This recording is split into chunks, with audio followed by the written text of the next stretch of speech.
મિત્રો, શું તમારી ચામડી ઓઈલી છે અથવા તો ચામડી ઉપર ખીલ, ડાઘ ધબ્બા અને કાળા કુંડાળાથી તમે પરેશાન છો? જો તમારો જવાબ હા હોય તો આજના વિડીયોમાં હું તમને 2 કુદરતી વસ્તુ બતાવીશ જે તમારી ચામડીની આ બધી પરેશાનીઓમાં તમને રાહત આપશે. મિત્રો, આજે વાત કરીશું ગુલાબજળ અને ફટકડીથી બનાવવામાં આવતા એક કુદરતી ઘરેલું ઉપચાર વિશે. આ વિડીયોમાં હું વાત કરીશ આ મિશ્રણ કઈ રીતે બનાવવાનું છે અને આ મિશ્રણનો ફાયદો શું શું છે, આ મિશ્રણનો ઉપયોગ કઈ રીતે કરવાનો છે.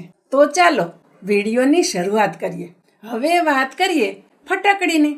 ફટકડી ઘણી જગ્યાએ દવાઓમાં ઉપયોગમાં લેવામાં આવે છે અને આયુર્વેદમાં પણ ફટકડીના ઘણા ઉપયોગો વિશે વાત કરી છે.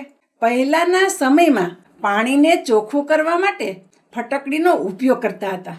ફટકડીનો સૌથી સામાન્ય ઉપયોગ ચામડી માટે કરવામાં આવે છે. ફટકડીના પોષક તત્વો આપણી ચામડીને ટાઈટ બનાવે છે. ફટકડીના એન્ટિસેપ્ટિક ગુણોના લીધે લાગેલા ઘા ઉપર પણ ફટકડીને લગાડી શકાય છે. હવે વાત કરીએ ગુલાબજળ. ગુલાબની પાંદડીઓમાંથી બનાવવામાં આવે છે.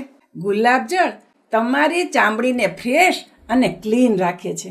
તમારી ચામડીમાં વધારાના તેલને દૂર કરે છે. આપણે જ્યારે ફટકડી અને ગુલાબજળને મિક્સ કરીએ છીએ ત્યારે એ મિશ્રણમાં ઘણા બધા પોષક તત્વો ભેગા મળીને આપણી ચામડીને ટાઈટ અને સારી કરવાનું કાર્ય કરે છે. હવે વાત કરીએ આ બંને વસ્તુના મિશ્રણથી આપણને કઈ કઈ બીમારીઓમાં રાહત મળશે. આ મિશ્રણની મદદથી આપણે ખીલને દૂર કરી શકીએ છીએ. ખીલ યુવાન લોકો અને જે લોકોની ચામડી ઓઈલી હોય તે લોકોમાં વધુ જોવા મળે છે અને આવા લોકો માટે આ મિશ્રણ ઘણું ફાયદાકારક સાબિત થાય છે. ફટકડીના પોષક તત્વો બેક્ટેરિયાને રોકવામાં ઘણી મદદ કરે છે. તમારી ચામડીની અંદર આવેલા બેક્ટેરિયા જ વધુ નુકસાનકારક હોય છે. આ મિશ્રણનો રેગ્યુલર વપરાશ તમારી ચામડીને ચોખ્ખી રાખે છે અને ખીલની સમસ્યામાં પણ રાહત આપે છે. આ મિશ્રણ ખીલને ધીમે ધીમે સુકાવી દે છે. બીજો મહત્વનો ફાયદો આ મિશ્રણથી મળશે ચામડી ઉપર કાળા ધાબાઓ માટે.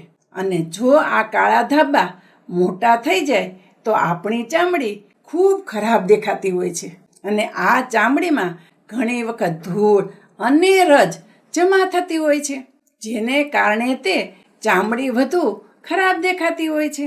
જો તમને પણ આવી તકલીફ હોય તો આ મિશ્રણ તમને ઉપયોગી બની શકશે.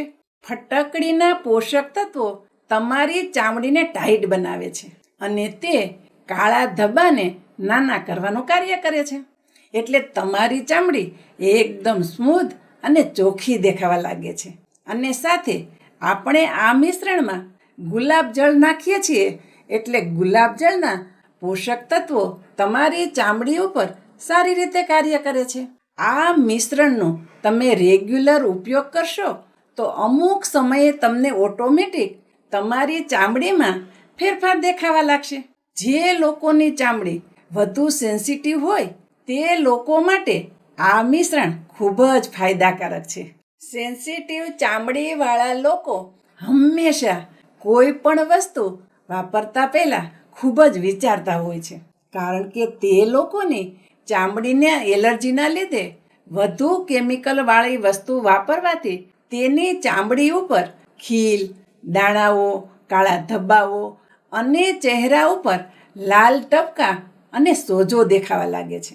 તો આવા લોકો માટે આપણું આ મિશ્રણ ઉપયોગી સાબિત થઈ શકે છે.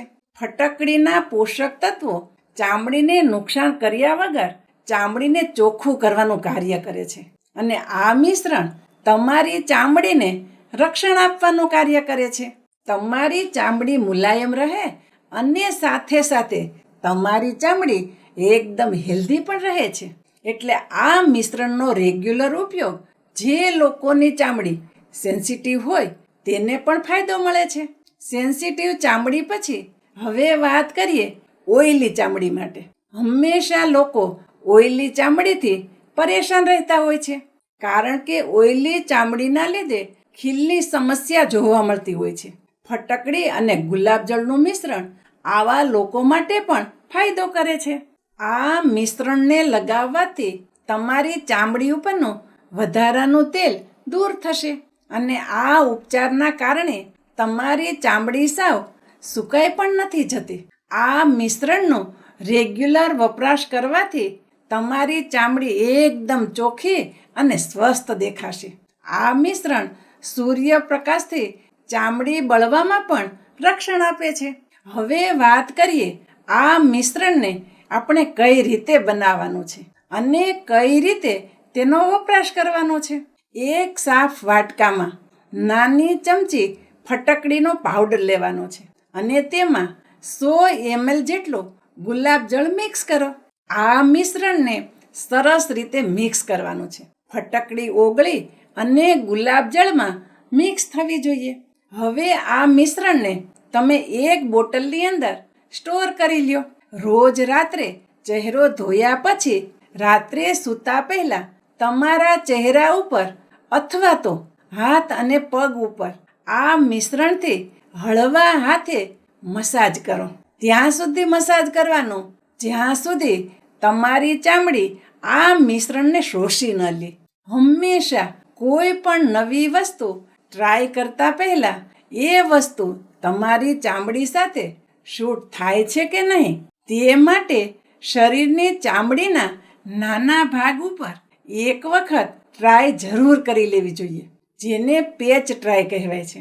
અને તમારી ચામડી ઉપર આ વસ્તુનું કોઈ સાઈડ ઇફેક્ટ કે રિએક્શન ન આવતું હોય તો પછી તમે ચહેરા ઉપર અને હાથ પગ ઉપર આ વસ્તુનો રેગ્યુલર વપરાશ કરી શકો છો. આ બંને વસ્તુનું મિશ્રણ આમ તો કુદરતી છે, પણ જરૂરિયાતથી વધુ માત્રામાં વપરાશ કરવો તમારી ચામડીને સૂકી કરી શકે છે. એટલે મારી સલાહ એટલી જ રહેશે, આ મિશ્રણનો ઉપયોગ તમારી ચામડી ઉપર દિવસમાં એક વખત કરો. જે લોકોની ચામડી ઓઇલી હોય તેવા લોકો આ મિશ્રણનો ઉપયોગ દરરોજ કરી શકે છે. પણ જો તમારી ચામડી સૂકી હોય અથવા તો વધુ સેન્સિટિવ હોય તો અઠવાડિયામાં 2 થી 3 વખત જ ઉપયોગ કરો. દરરોજ ઉપયોગ કરવાની જરૂર નથી. આ મિશ્રણ તમારા માટે ફાયદાકારક તો હોઈ શકે છે, પરંતુ સાચી રીતે ઉપયોગ કરવો જરૂરી છે. આ વસ્તુ ચામડી પર લગાડવામાં આવે છે, એટલા માટે ખૂબ જ સાવધાનીપૂર્વક ઉપયોગ કરવો જરૂરી છે. મિત્રો, મને આશા છે આજનો આ વિડીયો તમને જરૂર પસંદ આવ્યો હશે અને આ વિડીયોમાંથી તમે કંઈક ને કંઈક નવું શીખ્યા હશો.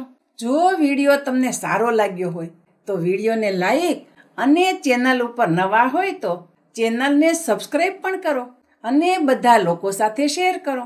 હું શારદાબેન ગોસ્વામી તમને ફરી મળીશ એક નવા જ વિડીયો સાથે. ત્યાં સુધી મસ્ત રહો, સ્વસ્થ રહો.